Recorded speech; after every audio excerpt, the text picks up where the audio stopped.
ነገሮች ግርግር እየተፈጠሩ ነው። አንተ እኔን ከፈለከኝ እኮ በሆነ መንገድ ወይ አግኘኝ። እንድረዳ የምትፈልገው ነገር አለ? ኢየሱስ ጉዴ ፈላ። እሺ በቃ ቡዜ አደራሽን በእግዚአብሔር ቢያንስ አሁን እንኳን ወደ አንቺ ቤት ይዘሽ እንጂ ሄርሚ እኔ በቃ አባቴ ልሆን በእግዚአብሔር እናውቃለሽ ወይ ቡዜ እያዘኝ ነው እኮ እጄን። እሺ ምን ልሆን አልሄድ? ሄርሚ ተይው በቃ ይሄን ምን አለ መሰለሽ ምን ያደርግ በቃ የሆነ ነገር ውስጡ ላይ እኮ አፍኖታል። አልገባሽም እኮ በቃ የሆነ ነገር አፍኖታል። አንቺ መናገር የሚፈልገው ነገር አለ፣ ግን ምንም ማድረግ አንችልም። አሁን ምንም ማድረግ ነገር አለ እንሄዳለሁ እኮ ችግር የለውም። ግን አይ አሁን የሆነ አንቺን ሲያዩ መለሰው በኋላ እኮ አብረሽ አንቺ ጋር የሚመለስም ከሆነ ይመለሳል። ተረዳሽኝ አይደል? ነው እንደማስፈልገው እየተሰማኝ ነው። እሺ በቃ እሺ፣ እናንተ ቢያንስ ከጎኑ ሁኑ። እሺ ዴቭ እንደባለፈው እንዳይፈጥ ሂጅ ቀጥታ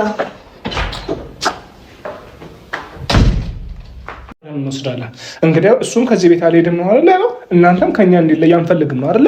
ስለዚህ ችግር የለም አይለይም። በቃ እኛ ችግር የለም እኔም ሆነ እህቴ ሁሉ ነገራችንን ትተን ከሱ ጋር ሆነን እዚሁ ክትትል እየተከታተልን ነው። ጤንነቱን እንከታተላለን። ችግር የለም። እዚሁ የሐኪም ቤቱ ቀጠሮ እስከሚያልቅ ድረስ እዚሁ ደሩ፣ እዚሁ ዋሉ፣ እንደፈለጋችሁ።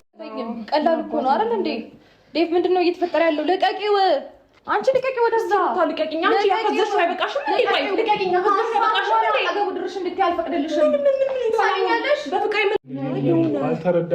በቃ እሱን እኮ አላገኘሽም።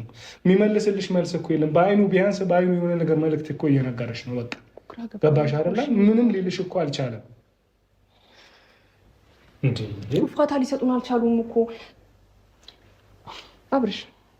ስንት ሰዓት ሙሉ እኮ እዛ ነበራችሁ አይደል? እንደ አንድ ላይ ስለምን ፋታ መስጠት መሰጣጣት ነው የምታወሩት? ኧረ ተፋቹ አብርሽ።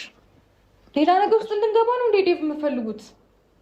እቺ ልጅ እኮ እኔ ጎትቼ ማውጣት እኮ አያቅተኝም። ቀላል እኮ ነው አይደል እንዴ? ዴቭ ምንድነው እየተፈጠረ ያለው? ለቀቂው አንቺ